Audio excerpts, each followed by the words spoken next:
বাংলাদেশে বিএনপি ক্ষমতায় আসার পর দ্বিপাক্ষিক সম্পর্কের নতুন ইনিংস শুরু করেছে মোদি সরকার। তবে গত মাসে নয়াদিল্লিতে এসে সেদেশের বিদেশ মন্ত্রী খলিলুর রহমান শেখ হাসিনা এবং প্রাক্তন স্বরাষ্ট্রমন্ত্রী আসাদুজ্জামান খান কামালকে প্রত্যর্পণের আর্জি ফের জানিয়েছেন। বিদেশ মন্ত্রক সূত্রের খবর, হাসিনাকে ফেরত পাঠানো নিয়ে কোনো চিন্তাভাবনা এখনও প্রধানমন্ত্রীর দপ্তরের নেই। এই পরিস্থিতিতে তার নিজের এবং আওয়ামী লীগের অন্য নেতাদের দেশে ফেরা নিয়ে একান্ত সাক্ষাৎকারে মুখ খুললেন শেখ হাসিনা।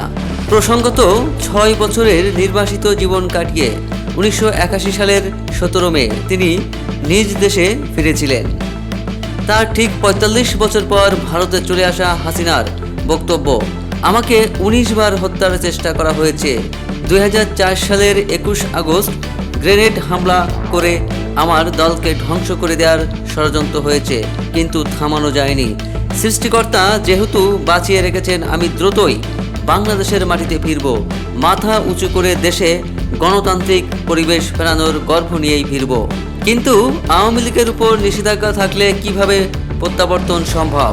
শেখ হাসিনার কথায়, বঙ্গবন্ধুকে সপরিবার হত্যা করার পরেও তৎকালীন শাসক গোষ্ঠী আওয়ামী লীগকে ধ্বংস করার সব চেষ্টা করে, কিন্তু উল্টো আওয়ামী লীগ শক্তিশালী হয়েই ফিরে এসেছে। যারা এই নিষেধাজ্ঞাকে স্থায়ী মনে করছেন তাদের ইতিহাসের পাতায় চোখ রাখতে বলবো। আমাদের কোটি কোটি সমর্থক এবং লাখো নেতাকর্মী দেশেই রয়েছেন। এখনও আমার ছাত্রলীগের ছেলেরাই অসহায় কৃষকদের পাশে রয়েছে। ইউনূসের নেতৃত্বাধীন অবৈধ অন্তর্বর্তী সরকার এবং সাজানো নির্বাচনের মাধ্যমে গঠিত বিএনপি সরকারের অপশাসনের বিরুদ্ধে আমাদের নেতা কর্মীরা সরব।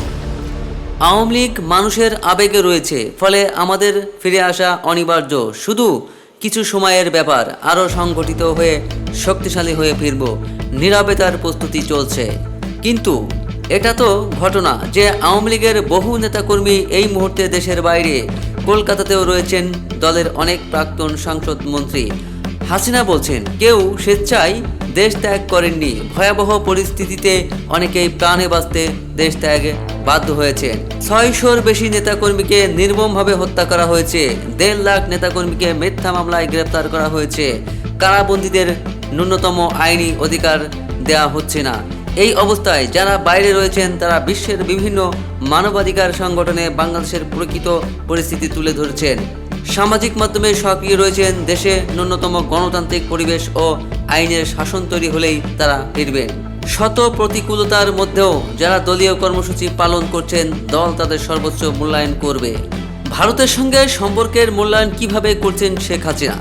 বিশেষ করে তার বিরুদ্ধে বিরোধীদের বরাবরই অভিযোগ ভারত তোষণের।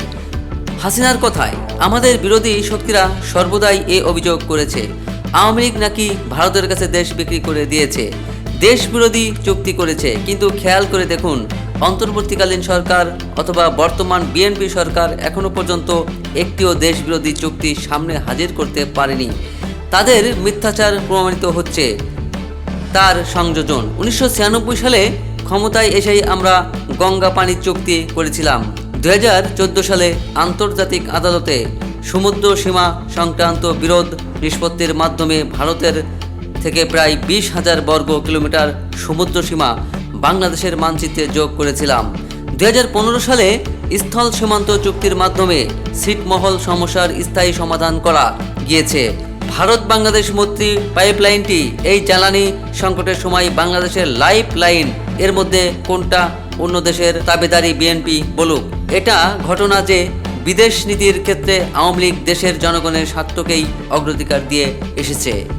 সূত্র আনন্দবাজার।